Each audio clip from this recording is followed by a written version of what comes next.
بسم الله الرحمن الرحيم. السلام عليكم ورحمة الله تعالى وبركاته. معمل شرفت لنا نقول حدن وأنا سود وينا مرلبات يا مرصدحات إن شاء الله تعالى. ما أنت وحن جوجنا هرجيسة جارهان حافظة جيجير قلبيتك حافظة جيجير أيان جوجنا أما قلبيتك مقالة هرجيسة إن شاء الله تعالى.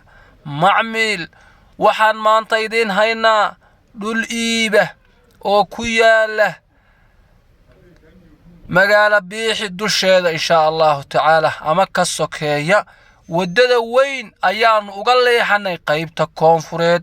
macmiil fooqaas waa fardoole, fooqaad arkaysaan waa fardoole ma sha Allah, fardoole cidi garanaysa. macmiil waa dhulka lafta ah ee buurta ah. dhulkani waa shambalood ama 580 weeye oo balood kastaba uu yahay 18 mitir iyo 24 mitir, saddex wada leh, laba midh ayaa kaari koona. dhulkani waa dhul buur ah ama dhagaxa insha Allah taala, dhul jilicsan ma aha. macmiil sharafta leh nagu xidhan magaalada aad arkaysaan waa magaala biixi insha Allah taala.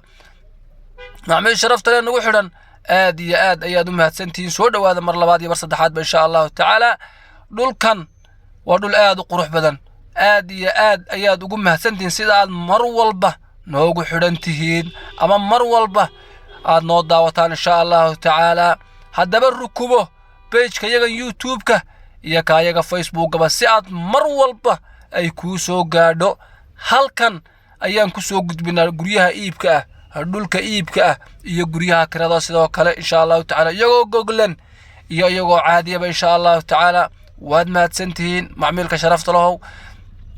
macmiil dhulkani baloodhkiiba waxaa laga bilaabay $17,000 oo baayacaadi ka furan tahay. aad ayuu dhulkan u qurux badan ma sha Allah.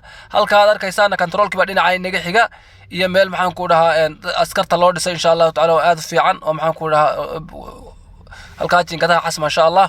macmiil sharafta leh nagu xidhan aad iyo aad baad u mahadsantihiin. dhulkan waa dhul leydhkii uu soo gaaray insha Allah taala ama uu dhaafayba in badan, wadadana kama fogin, aad uguma fogin. dhulkani intan aan idin sheegay wuu ka qaalisan yahay. baayacaad ayaa ka furan 17ka, waxna waa la iska daynayaa, waana la soo dhaweynayaa. macmiil sharafta leh nagu xidhan insha Allah taala ka faa'iidaysi wacan dhulkan. assalaamu calaykum waraxmatullaahi taala wabarakaatuh.